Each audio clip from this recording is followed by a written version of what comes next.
It's like the Prince and Princess of Wales are once again in something of a royal battle, this time with a Hollywood star and a once respected British and Welsh actor. As ever, let me explain. Hi, good morning, Neil Sean here. Nice to see you. Hope you're all keeping well, whatever you're doing. Thank you for your very kind comments about the Hotel Waldorf Astoria. I wanted to share that with you. I've been in there a couple of times. You know, when people say, what's it like? It is a bit like going in all of those grand hotels, isn't it? Like the Savoy, the Dorchester, Claridge's. You can't afford anything, you know. Let's be honest. But you can sit in the foyer. They've got a lovely fire, by the way, in Claridge's at the moment, you know, and I often just pop in there. I'm sure there must be timing me thinking, is he ever going to snap open that wallet and buy anything? But it's a lovely warm fire on a cold day, you know, particularly when you're out filming. And that's what I like about those places, you know. They're grand places that have seen everybody walk through their doors. And if you've got the money, then you can certainly live that high life, as we pointed out. You're going to need billions, though. And I thought about this as well. Let me know what you think in the comments. I mean, even if you won all the lottery money, would you want to really give it away in somewhere like that? I'm not so sure. You know, I think that day and age may have passed. Could be wrong. And obviously, the people who are investing in this think differently.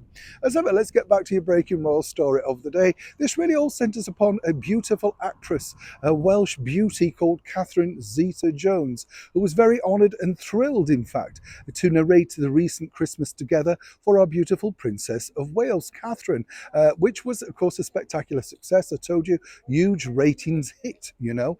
And she's been very vocal about her admiration for our wonderful monarchy and posts many things, very patriotic, you know. Even got her husband, the celebrated Hollywood star, Michael Douglas, met him on a few occasions. Wonderful man. I mean, really nice guy, actually, very down to earth. You find that, though, don't you, with a lot of them, particularly when they come from Hollywood royalty. Let's not forget Spartacus himself. That's right, Kirk Douglas.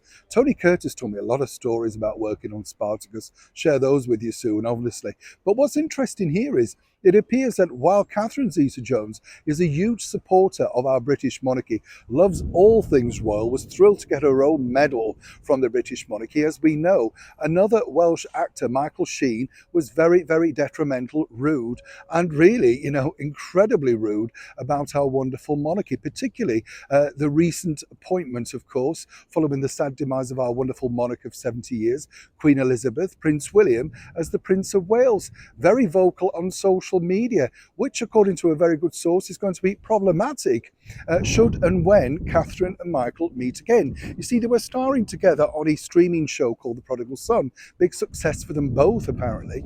And what's interesting is, you know, Catherine, as I say, is just so into the royal family, and rightly so, very patriotic. Can't believe, you know, what she's achieved and how lucky she's been to meet them and, of course, be celebrated by them. Well, as you know, Michael Sheen decided to send his own medal back after garnering all that publicity by receiving it out at Buckingham Palace. A lot of these so-called stars do this, you know, don't necessarily like it. If you remember the Monty Python star, Michael Palin moaned on something about that recently, said he felt embarrassed to receive it. Well, why accept the letter then? Why go on the big day out? Oh, you wanted the publicity, right. But according to a very good source, Catherine and Michael do differ on this.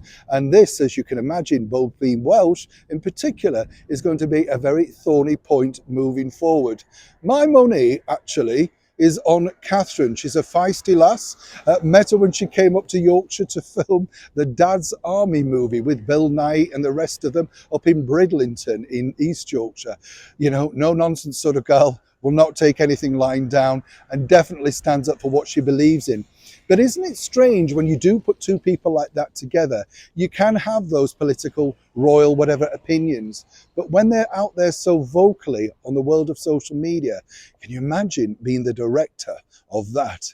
The only good thing, of course, is thanks to Catherine's wonderful narration, that show, as I say, was a brilliant success for the Princess of Wales. So whichever way you look at it, definitely the Princess of Wales and the other Princess of Wales, shall we say, Catherine Zeta-Jones, are showing what true girl power is all about. Michael, you're on your own. Neil Sean in the very heart of London.